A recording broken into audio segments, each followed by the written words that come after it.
distância ingrata que está nos separando. Qual foi a verdadeira causa da morte de Paulo Sérgio de Macedo, mais conhecido como Paulo Sérgio, um dos maiores cantores do Brasil, no dia 29 de julho de 1980? Será que foi, como muitos pensam, por conta de uma pedrada dada por uma das suas fãs?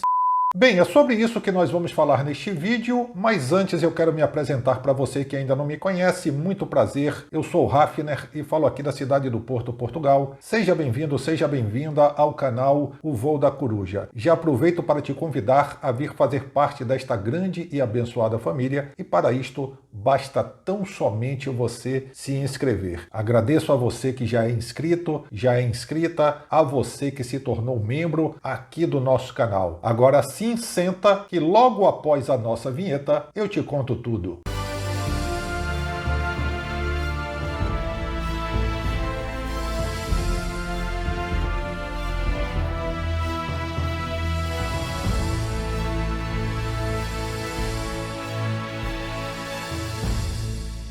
O cantor Paulo Sérgio nasceu em Alegre, no estado do Espírito Santo, no dia 10 de março de 1944 e faleceu no dia 29 de julho de 1980, aos 36 anos, em São Paulo. O cantor e compositor capixaba começou a sua carreira no Rio de Janeiro em 1968, lançando um compacto com o sucesso Última Canção.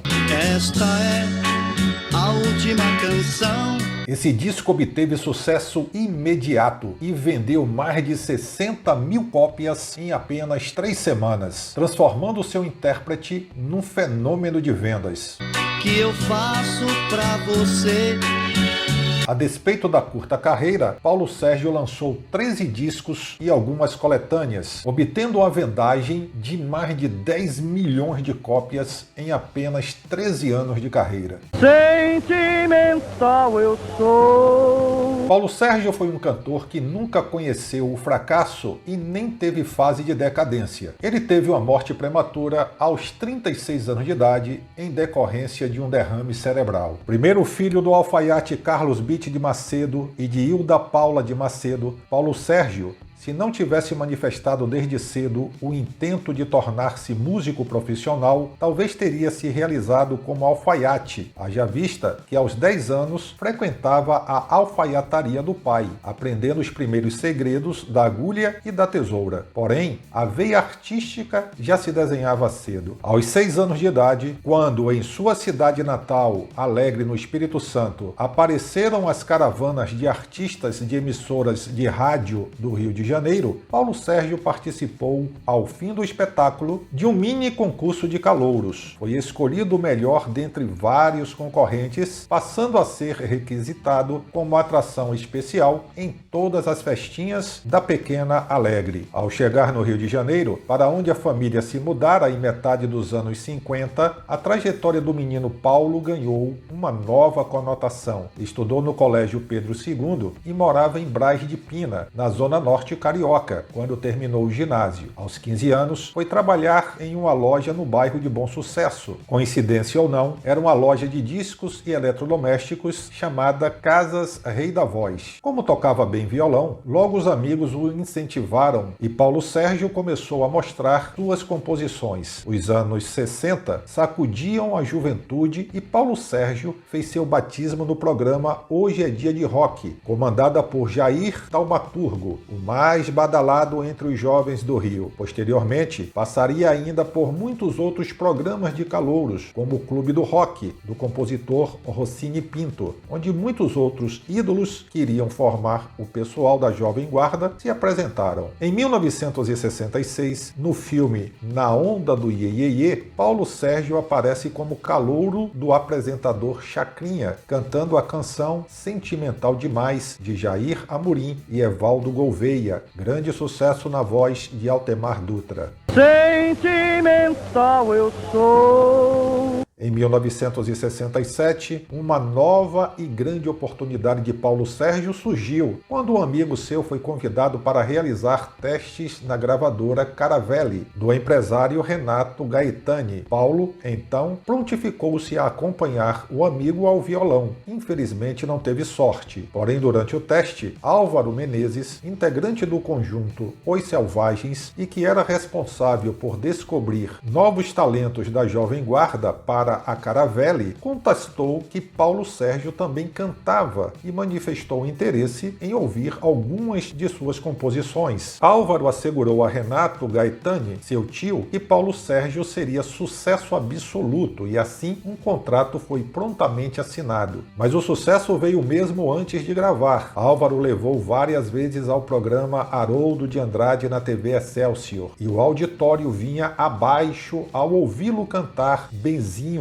que ainda nem havia sido gravada. Benzinho, por que deixo? Paulo Sérgio tornou-se muito amigo de Álvaro, a quem pedia conselhos sobre os mais diversos assuntos, até mesmo sobre a compra de seus 2 primeiros carrões, um Mustang e um Cadillac presidencial. Na época, o motorista de Paulo Sérgio era Tony D'Amito, o qual tempos depois também gravou um disco com a ajuda de Paulo Sérgio e Álvaro. Após alguns dias, Paulo Sérgio gravou um compacto simples que continha as músicas Benzinho e Lagartinha. Eu fui ver no sítio uma lagarta infernal que deu na... Entretanto, a sua afirmação definitiva deu-se com o lançamento, em 1968, do primeiro disco, denominado Paulo Sérgio Volume 1, que, alavancado pelo grande sucesso Última Canção, vendeu mais de 800 mil cópias. Esta é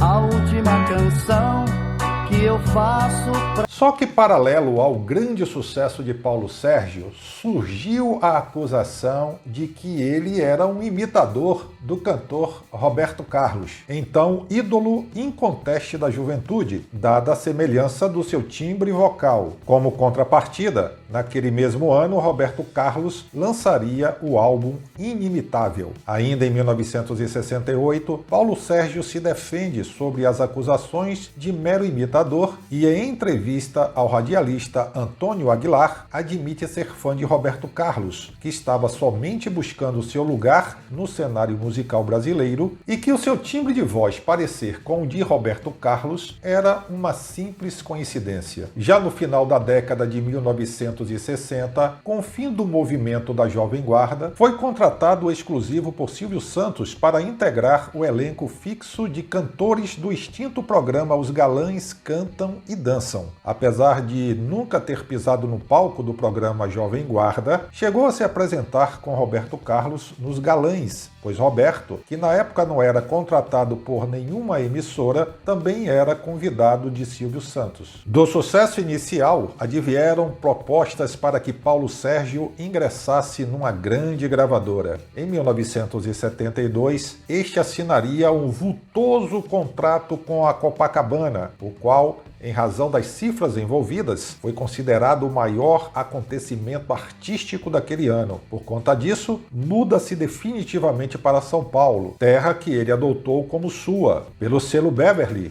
Paulo Sérgio lançaria ao todo 8 álbuns. Em 1972, Paulo se casa em segredo com Raquel Teles Eugênio, filha de ricos fazendeiros da pequena cidade de Castilho, interior de São Paulo. Naquele mesmo ano, assina um contrato milionário com a gravadora Copacabana e muda-se definitivamente para São Paulo, terra que ele adotou como sua e que alcançou uma enorme popularidade, assim como no Rio de Janeiro. Seguem-se mais sucessos como Amor Tem Que Ser Amor, de Manuel Nenzinho e Cassiano Costa, que rendeu até uma participação no extinto programa Globo de Ouro da Rede Globo em 1976. Vem que mais tarde venha me arrepender. Em 1977, Paulo estoura com LP Volume 11, uma espécie de disco acústico gravado em estúdio e que seria um dos LPs mais vendidos de sua carreira. É também a partir deste ano que a parceria nas composições entre Paulo Sérgio e Carlos Roberto aumentam. Sucessos como Eu Te Amo, Eu Te Venero, Você Pode Me Perder, Minha Decisão, Como Me Arrependo, todas compostas por Paulo Sérgio e Carlos Roberto,